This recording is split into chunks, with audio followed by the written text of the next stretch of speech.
Texting, radio 709. Hey, we got a pulse. We got a pulse in Boston.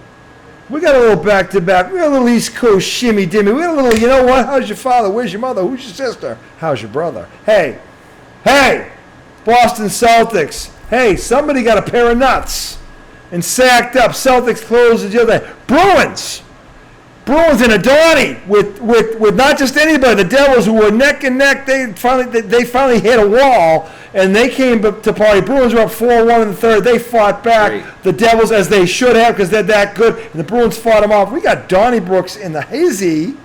Segment 3. Bruins talk primarily, but we got to start. As you know, the highly questionable one, that is the slice forehand, the drop me back in, the don't mess with my little bubble ball. That dude, Ian Skinner, the man who will take your money and smile while he is doing it. Here's the deal. We're going to, because we just I can't let this go. And he is the man to address it, because he was thinking what I was thinking for 2 years. Ian Skinner. Grant Williams. Take the mic. Grant Williams. I have some advice for you. You're a role player, okay? You come off the bench. You're being too nice. Yeah, you're being you. That's not the guy I saw upstairs. No. No. He's being nice. You know what? Don't be nice. Be Ian. Play basketball, Grant. Play basketball. Don't talk to the refs. Don't ham it up for the cameras. Don't beg for foul calls. You're not there. You're not an upper echelon basketball player. You are mediocre at best. So stop talking to the refs, stop complaining, stop flopping. Just play defense, get rebounds, hit open threes, and be quiet. That's it. That's what we want. That's what we want in Boston. I got to tell you something. Do it. Don't talk about it. Did you get all that? You have more? Because certainly there's more. There's more there if you want to chew on it. I don't want to say any more about him. Yeah. Listen, thank God he's here. Okay? Because honestly, he's the only reason I'm not breaking shit right now. Okay? Because Grant fucking Williams, listen to me. You are a sample. Okay? You are a fucking sample. What the hell have you ever done except, I had a 27-point playoff game. I had one shining moment. There's that song, One Shining Moment.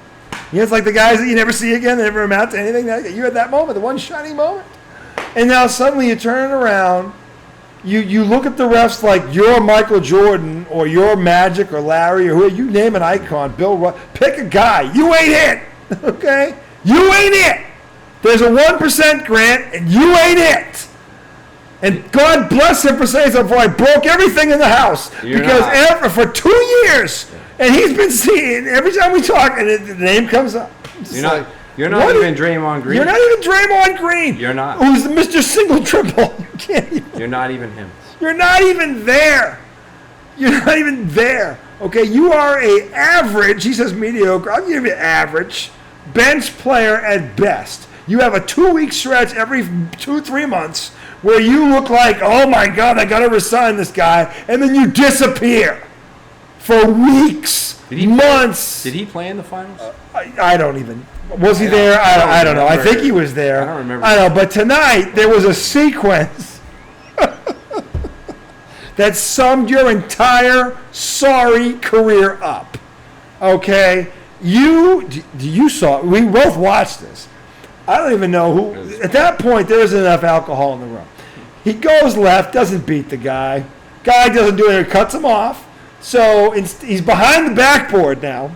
Instead of throwing it off the guy's leg or arm or hip or whatever to at least save the possession, because at that point it's like, all right, live to fight another day. That would have been the smart thing to do. No, not this asshole. This asshole pulls a Larry Joe without the Larry Joe. Okay? He tries to go over the backboard, misses everything. Okay? And then, when he throws up an air ball, he turns around and has the audacity to complain to the official about the call he thinks he should have got. Meanwhile, the 15 and 16 or 16, whatever the fuck they are, 500, Minnesota Timberschnatzels are freaking going down the court 5-on-4. They're moving the ball around because it's 5-on-4. We're behind him in because we have a guy crying back there about a call he never deserved. And then he runs down to the corner just in the nick of time to get a 3 in his fucking face. At that point, I look over to Ian because I didn't know what to do, and he's already got his head in his lap because 3 seconds before that he goes, bench that bum. Lose that loser. Ace that idiot.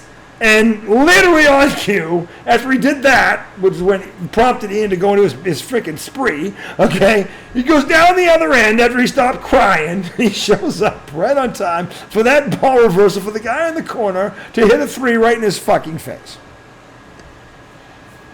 At that point, Ian and I looked at each other and thought to ourselves, there's just not enough wine in this world. There's just not. There isn't. There's not enough booze. I don't know how many car bombs we could do. Nothing. No. Just goes back to oh. Know your role. Know who you are. Be who you are. Don't stop. Stop, Grant. Stop talking. You're not an all-star. You're not. Be who you are. Stay in your lane. You know, there were guys that you and I have seen and know and respect that have the clout to do that and never did it. Okay. This guy doesn't have the clout to do it and tries to do it anyway. I don't know what's more arrogant. I don't know. But I'm not going to let that idiot ruin our Christmas because you know what? After all that shit went down, the Celtics grabbed a pair of nuts, put them on, and actually closed the door tonight and won a game they had to win. And Milwaukee lost, so right now your Boston Celtics, despite all the bullshit, are sitting in the one spot, and here comes Milwaukee for a Christmas Day showdown that I think is going to be fun to watch. Because at least tonight it looked like the Celtics had an idea of what was going on, had an idea of what was being said about them, and were fighting through it and that's what it looked like. Now you tell me, that's what I saw, and it wasn't pretty, and there were many times you and I are going, why? I saw. But tell me what did you, the culmination of it, tell me what you saw. I saw our veteran players. I saw Marcus Smart, being a leader, getting making passes, guys cutting, and when they cut, they got the ball, they got layups, and that just opened everything up. So I thought it was Marcus Smart, it was Al Horford, it was the veterans stepping up, and they went to the basket. Downhill. They started going downhill. Stop this one pet, which he goes off on every time I talk to him. And he's right, by the way, because all you do with 1 or 2 passes with no and a kick out, you bail the defense out, and he knows that. I know that because that's how 50-year-old men play basketball. That's exactly. It's lazy, right? One pass, lazy, we jack up a 3. Yeah. That's how we play. But these guys in the NBA, it doesn't work. No. You're letting the defense off the hook. You let them off the hook. And tonight, what was refreshing for the first time in a while, and it was Jalen, and it was Tatum, and it was Brogdon, and it was Marcus. These guys got downhill.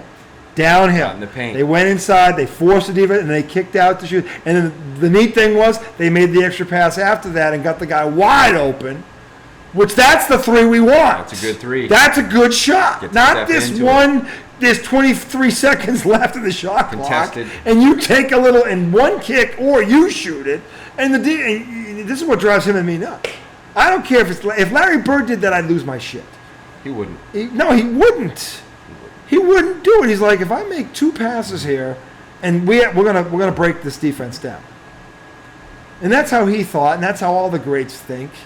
And the Celtics, at least for a little over a quarter tonight, started to do that, and they pulled away from this team and made it look easy at the end. Let's see. Let's see if it will.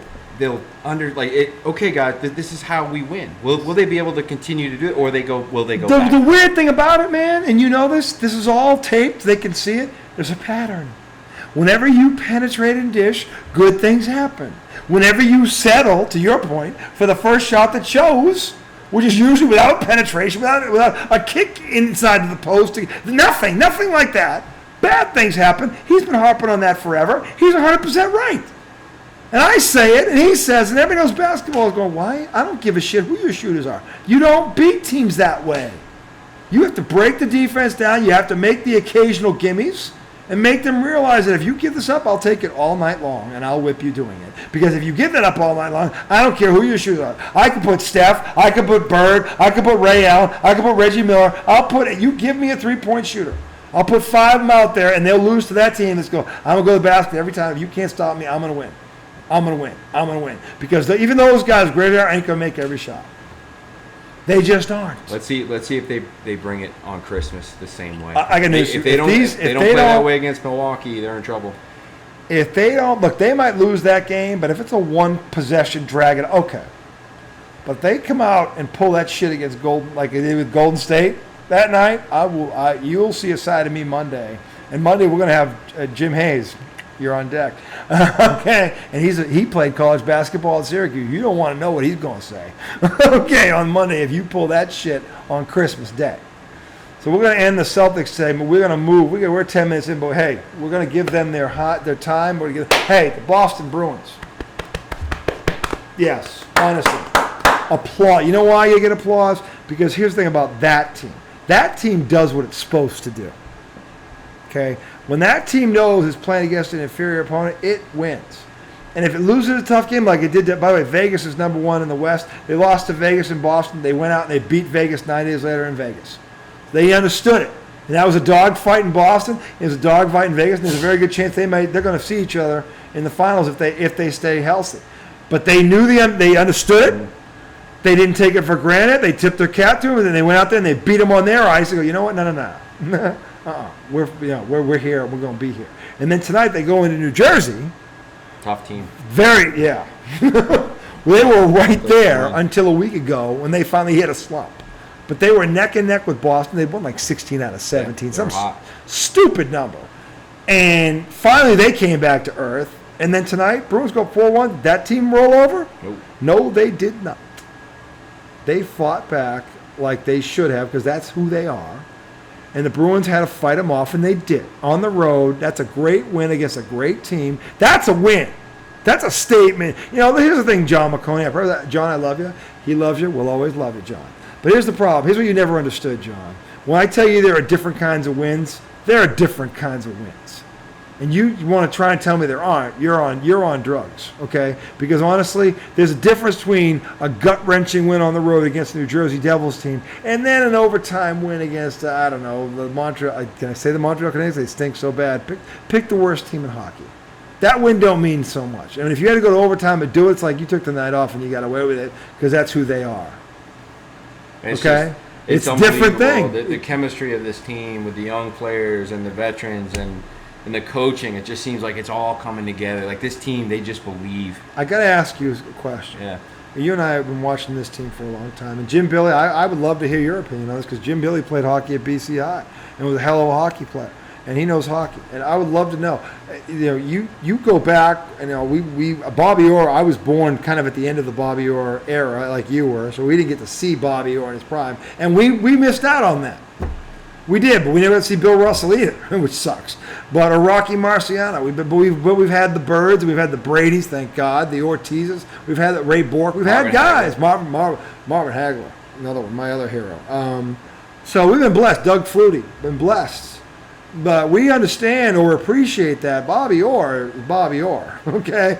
The only defenseman to lead the NHL in scoring did it twice. Okay, so in an era where they didn't wear helmets, but the puck was still the puck. Okay, so we know the history of this team. They're one of the original 6. No one who knows hockey as good as me or even better can point to a team in their lifetime better, at least out of the gate, than this one. Because as of tonight, ladies and gentlemen, they are 27-4, and that is they are 27-4. They are 17-0-2 at home. And the NHL is it's a tough league. And every night you're getting, the talent level is through, they're getting everybody's best shot. They are. Especially when they're at home. Everyone wants to beat them, and they're just not letting it happen. I'll tell you what. This team is mentally tough. And hockey, like every other sport, is a game of attrition, but it's a collision sport like football. Thankfully, they're not as big as football players because they would only play once a week, too, if they were. Because for the NFL, they can only play once a week. You look at the injury report of the NFL on Monday, you're like, how are these guys taking a piss without a pill? Okay? The beatings. You made a good point earlier. I feel like this team, is saying, Patrice Bergeron, we want to give you this cup. Like, this is your last run. You almost feel like the team is rallying around. I'll tell you, Bergeron. Patrice Bergeron is easily the most underrated athlete in Boston sports history. Easily. He has won that Selke Award 5 times. He's been a finalist 10 times. You know what that award is for, ladies and gentlemen? That's for the best two-way forward in hockey. He's been a finalist, so he was 1 or 2 10 times. He's won it 5, which is a record. And still, because he doesn't have a big mouth, he doesn't demand the big. Patrice Bergeron is a man's man and a leader's leader. When he speaks, like Bill Russell, people listen. Like people listen. Tom Brady, you know who that is. Ortiz. We got him. We're very lucky to have all. You and I have been spoiled. Let's be honest. Larry Bird, we've been spoiled. Okay, we have nothing to bitch about. Bergeron deserves to be in that. Deserves to be, and he gets another Stanley Cup, and he will be. And I have a feeling his teammates know it. Absolutely. I think they know it. I remember this line. This was a movie which I actually loved the movie. I don't know who but it was called A Knight's Tale. And Heath Ledger was in it, and the late, great, God, he should have won an award. Actually, he did win the award for The Joker, and he should have. Miss you, Heath Ledger. The daughter's done well, thank God. But Heath Ledger was in this movie, and he's in the whatever that thing is, where they put the horse thing there, and the king comes out at the end, and he says this line that I'll never forget. And this is Patrice Bergeron to a T. He looks up at him, he's in this thing, and they're holding up and they're throwing vegetables at him, and they're about to hang him and all this crap. And he looks up at him and he goes, "Aren't we a pair, you and I, both trying to hide who we are and both unable to do so?" And he goes, "Your men love you. If I knew nothing else about you, that would be all I would ever need to know." That is Patrice Bergeron in a nutshell. And if you don't understand that, you need to watch that movie.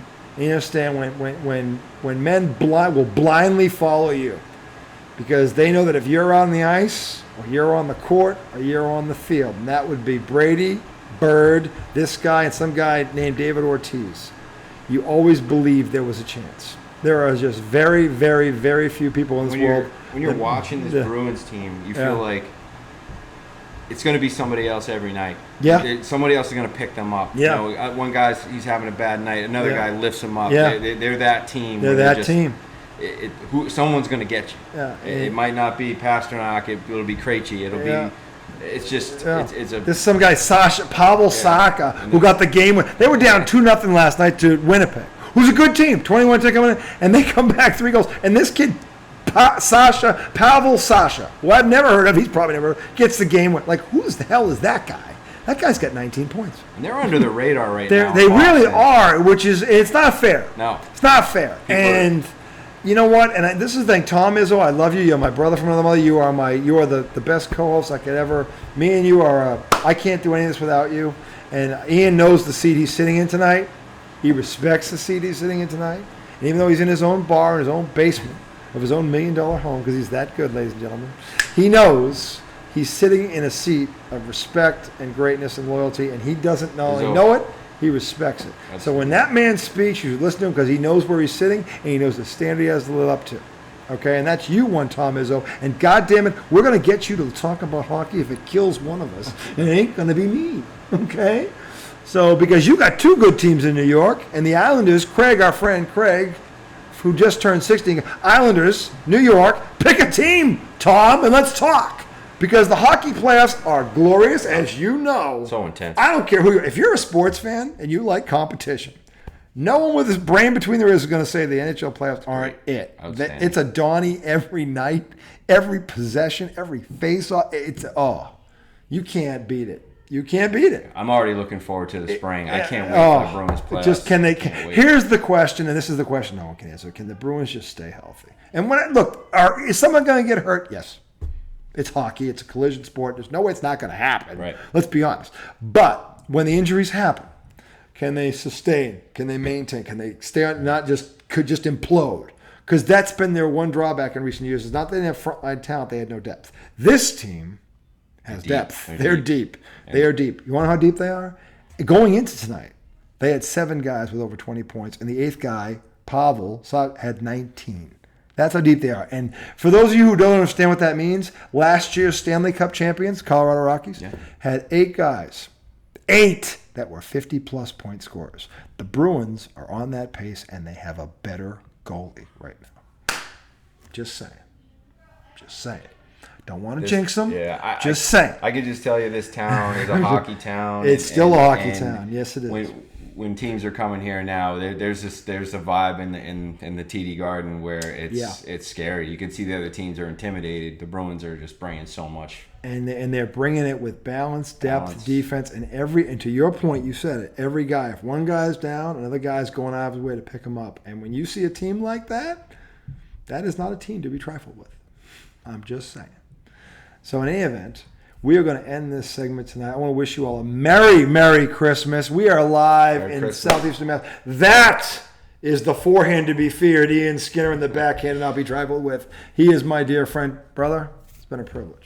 Thank you. Thanks for and letting I me hope sit in the we're going to do chair. this again. Absolutely. We're going to do this again. In Virginia next time. Yeah, in Virginia next time. But you guys have a great Merry Christmas. We're going to see you on Monday. One Jimmy Hayes. Legend.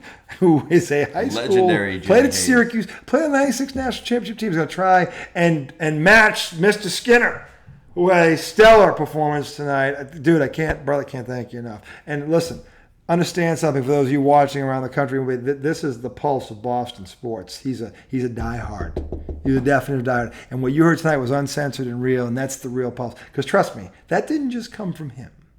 He talks. He's in circles. He's doing things. And he's making deals. And he's making friends and relationships. And trust me, what he's saying is the pulse of Boston sports. The uncensored, real pulse of Boston sports. So you take that to the bank. I am the highly questionable one. That is the slice backhand and the forehand and the back and all that other stuff. Don't mess with it. You'll just end up broke.